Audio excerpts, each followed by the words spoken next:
There is a particular kind of pressure that emerges when an actor becomes synonymous with a specific genre, and for Yaman, that pressure was closely tied to the romantic comedy format that initially propelled him into widespread recognition.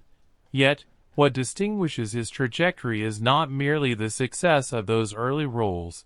but the deliberate manner in which he attempted to redefine his professional boundaries, especially through his expansion into the Italian entertainment industry, where his participation in projects such as Viola come il mare introduced him to a new audience demographic that engages with television narratives in a different cultural context. And this transition is particularly noteworthy because it required not only linguistic adaptation, but also a recalibration of performance style, given that Italian television often emphasizes a different pacing and tonal balance compared to Turkish dramas, which are typically characterized by extended emotional arcs and highly serialized storytelling. And when examining interviews and production insights from this period, it becomes evident that Yaman approached this shift with a level of discipline that extends beyond acting itself,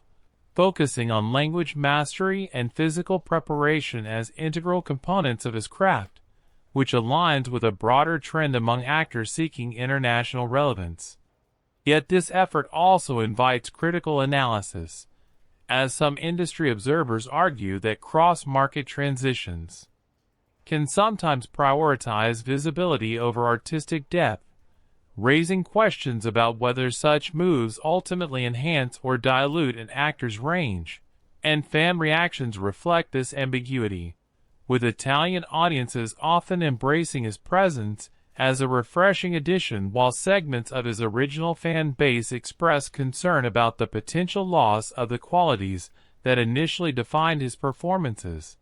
creating a dynamic where his career is simultaneously expanding and being reevaluated. And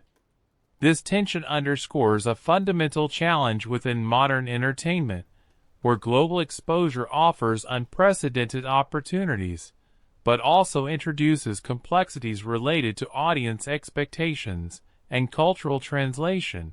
And as Yaman continues to navigate this landscape,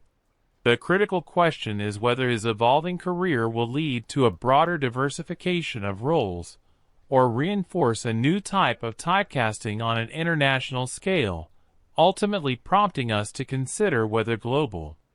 success requires a redefinition of artistic identity or simply an extension of it. And where do you think the line should be drawn between adaptation and authenticity?